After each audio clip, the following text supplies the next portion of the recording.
શુક્રવારે સવારે 11:30 કલાકે નવા મંત્રીઓ શપથ લેવાના છે।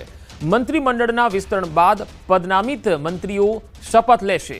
મહાત્મા મંદિરમાં આ શપથવિધિ સમારોહ યોજાવાનો છે। ગુજરાતના રાજનીતિના ઇતિહાસમાં પહેલી વખત એવું હશે કે મહાત્મા મંદિરમાં આ શપથવિધિ સમારોહ યોજાવાનો છે। અત્યાર સુધી રાજભવનમાં શપથવિધિ સમારોહ યોજાતો રહ્યો છે।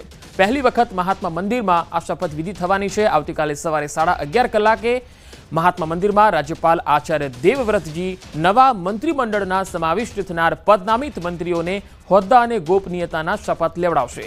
અમિત શાહ અને જેપી નડ્ડા આવતીકાલે ગુજરાત આવી રહ્યા છે। શપથવિધિ માટે તમામ તૈયારીઓને આખરી ઓપ અપાઈ ગયો છે। આજે બપોર સુધીમાં નિમંત્રણ પત્રિકાઓ પણ છપાશે। તો ન્યૂઝ 18 પર મંત્રીમંડળના વિસ્તરણનું સતત અપડેટ। આવતીકાલે મંત્રીમંડળનું વિસ્તરણ એટલે કે નવા જે પદનામિત મંત્રીઓ છે તેઓ શપથ લેવાના છે। ઘણા બધા નવા ચહેરાઓને મંત્રીમંડળમાં સ્થાન મળવાનું છે। વર્તમાન મંત્રીમંડળમાંથી મોટા ભાગના મંત્રીઓ પડતા મુકાય એવી શક્યતા પૂરેપૂરી છે। માત્ર 3 કે 4 ગણતરીના જ મંત્રીઓ છે જેમને યથાવત રાખવામાં આવી શકે છે। બાકી તમામ જે મંત્રીઓ છે તે નવા ચહેરા હશે। નવા અલગ અલગ ઝોન વાઇઝ જે છે એ અને સાથે જાતિગત સમીકરણ પણ અહીંયા ચોક્કસ ધ્યાનમાં લેવાયું હશે। ખાસ સૌરાષ્ટ્રને પણ પસંદગીમાં અગ્રેસર રાખવામાં આવ્યું છે કારણ કે મુખ્યમંત્રી અમદાવાદ, પ્રદેશ પ્રમુખ અમદાવાદ એટલે સૌરાષ્ટ્ર જે છે ત્યાંના હવે ધારાસભ્યોને મંત્રીમંડળમાં સમાવવામાં આવે તેવી એક શક્યતા વધારે જોવાઈ રહી છે। ન્યૂઝ 18ના સમાચાર પર સરકારે મહોર લગાવી। ફરી એક વખત ન્યૂઝ 18ની ખબર પર મહોર લાગી છે। ફરી એકવાર ન્યૂઝ 18ની ખબર પર લાગી મહોર। સપ્તાહ પહેલા ન્યૂઝ 18એ પ્રસારિત કરી હતી ખબર। ગુજરાતમાં મંત્રીમંડળની ખબર પર સરકારની મહોર। 13 થી લઈને 17 ઓક્ટોબર વચ્ચે વિસ્તરણના સમાચાર પ્રસારિત કર્યા હતા। સપ્તાહ પહેલાની ખબર પર સરકારની આજે સત્તાવાર જાહેરાત। ગુજરાતની રાજનીતિની ખબરોમાં ન્યૂઝ 18 હંમેશાથી અગ્રેસર રહ્યું છે। વધુ માહિતી મેળવીએ ફોનલાઈન પર સંવાદદાતા ગીતા મહેતા જોડાયા છે। ગીતા, આવતીકાલે શપથવિધિ સમારોહ યોજાશે। વધુ અપડેટ શું છે આ સમારોહને લઈને? જી, જ્યારે સમગ્ર ગુજરાત ખાસ કરીને નેતાઓ મંત્રીમંડળ ખુદ એ વાત પર વિશ્વાસ નહોતા કરી રહ્યા કે દિવાળી પહેલા વિસ્તરણ થશે, એવા સમયે ન્યૂઝ 18 ગુજરાતીએ એક ખબર પ્રકાશિત કરી હતી જે ન્યૂઝ 18 ગુજરાતીની એક સુપર એક્સક્લુઝિવ ખબર હતી ને તે એ હતી કે 13 થી 17 ઓક્ટોબર દરમિયાન ગુજરાતના મંત્રીમંડળનું વિસ્તરણ થશે। ફાઇનલી રાજ્ય સરકારે આ ખબર પર મહોર મારી છે અને આવતીકાલે 17મી તારીખે સવારે 11:30 કલાકે મહાત્મા મંદિર ખાતે શપથવિધિ સમારોહ યોજાનાર છે। ભૂપેન્દ્ર પટેલની સરકારનું મંત્રીમંડળ વિસ્તરણ થશે।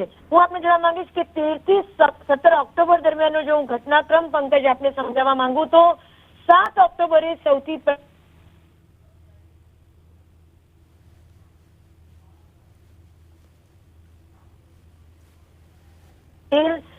સહિતના જે અગ્રણીઓ છે તેઓ દિલ્હી ગયા।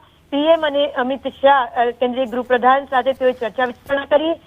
મંત્રીમંડળ વિસ્તરણને લઈને લિસ્ટ તૈયાર કર્યું અને તેઓ મોડી રાત્રે પરત ફર્યા। 5 કલાક તેઓની બેઠક ચાલી।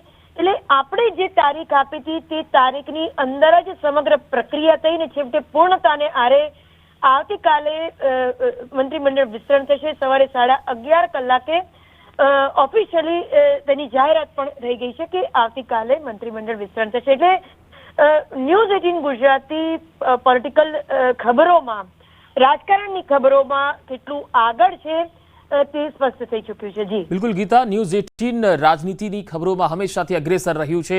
ગીતા, બીજી ખાસ વાત એ છે કે આ નવું મંત્રીમંડળ જે હશે એ પૂર્ણ કદનું હશે કે પછી વર્તમાન જે છે એ પ્રમાણેનું હશે? જી, આગામી સંસદની ચૂંટણી ફેબ્રુઆરીમાં છે અને લગભગ પોણા 2 વર્ષમાં વિધાનસભાની ચૂંટણી પણ આવે છે।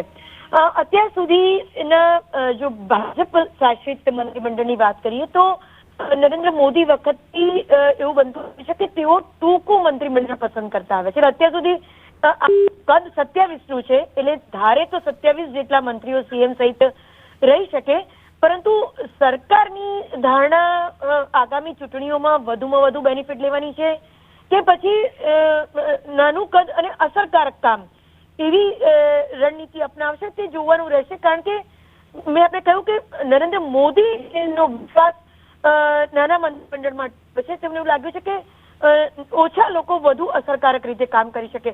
પરંતુ જે રીતે સ્થાનિક સ્વરાજની ચૂંટણી છે નજીક વચ્ચેથી અધવચ્ચેથી વિસ્તરણ થઈ રહ્યું છે, એટલે કે સંપૂર્ણ 5 વર્ષ માટેની સરકાર નહીં હોય, આગામી પોણા 2 વર્ષ માટેનું જે આ વિસ્તરણ હશે ત્યારે જોવાનું એ રહેશે કે વધુ મંત્રીઓ આપીને, કારણ કે વધુ મંત્રીઓ આપે તો શું બને કે તમામ વિસ્તારો બી સચવાય, જ્ઞાતિના તમામ સમીકરણો પણ સચવાય, એટલે બને એવું કે તેનો સીધો ફાયદો સ્થાનિક સ્વરાજની ચૂંટણી જે આગામી ફેબ્રુઆરી માસમાં છે એમાં મળશે અને આગામી પોણા 2 વર્ષમાં જે વિધાનસભાની ચૂંટણી આવવાની છે એમાં મળશે.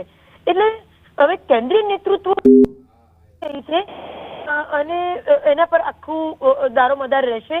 હાલ એવું લાગી રહ્યું છે કે નવી પ્રણાલી કે 27 મંત્રીઓનું પૂર્ણ કદ કદાચ નહીં અપનાવે, એટલે કે નવી પ્રણાલી શરૂ કરી કહેવાય ભાજપ સરકારે, એટલે કદાચ એવું નહીં કરે અને એવું લાગી રહ્યું છે કે 23 લોકોમાં જ અત્યારે 17 તો છે જ સીએમ સહિત, પણ વધુ 20 મંત્રીઓ કરી શકે. જી ગીતા, આપ મારી સાથે જોડાયેલા રહેશો. હાલ એક મહત્વપૂર્ણ અપડેટ આવી રહી છે આ સમગ્ર મામલાને લઈને, કારણ કે કોનો નંબર લાગશે તેને લઈને હાલ ચહેલ પહેલ વધી ગઈ છે. રાજકીય હલચલ વચ્ચે સીએમ આજે મુંબઈ પણ જઈ રહ્યા છે, તો કેન્દ્રીય ગૃહમંત્રી પણ અમિત શાહ આજે ગુજરાત આવી રહ્યા છે. આજે સવારે 10:15 કલાકે મુખ્યમંત્રી મુંબઈ જવા માટે રવાના થશે. આગામી સમયમાં રાજ્યપાલને મળી શકે છે સીએમ. મુંબઈથી પરત ફર્યા બાદ રાજ્યપાલને મળી શકે છે. નવા મંત્રીમંડળની શપથવિધિને લઈને મુલાકાત કરી શકે છે. મંત્રીમંડળ વિસ્તરણ અંગે આ મહત્વની સૂચના આપવામાં આવી છે. ભાજપના તમામ એમએલએ હાજર રહેવા સૂચના છે. 2 દિવસમાં ગાંધીનગરમાં હાજર રહેવાની સૂચના અપાઈ છે. 16 અને 17 તારીખ ગાંધીનગરમાં હાજર રહેવું. શુક્રવારે રાજ્યપાલને મળી શકે છે, એટલે કે આજે આવતીકાલે તેઓ રાજ્યપાલને સીએમ મળી શકે છે એવી પણ વાત છે. આજે તેઓ મુંબઈ પણ જઈ રહ્યા છે. આજે અને કાલે 2 દિવસ ગાંધીનગરમાં જે રાજનેતાઓ છે ખૂબ જ વ્યસ્ત રહેવાના છે, ગતિવિધિઓ પણ જોવા મળવાની છે. રાજ્યપાલ આજે રાત્રે 11 વાગે ગુજરાત આવી જશે. મુંબઈથી આવ્યા બાદ સીએમ સાથે તેઓ મુલાકાત પણ કરી શકે છે. જે મંત્રીઓ કપાશે તેમની સાથે તેઓ મુલાકાત કરી શકે છે. વધુ માહિતી મેળવીએ. સંવાદદાતા ગૌતમ શ્રીમાળી મારી સાથે જોડાયા છે. ગૌતમ, આવતીકાલે શપથ સમારોહ તો યોજાશે એ નક્કી છે, પણ આજે દિવસભર કયા પ્રકારની રાજકીય ગતિવિધિ અને ચહેલ પહેલ જોવા મળશે?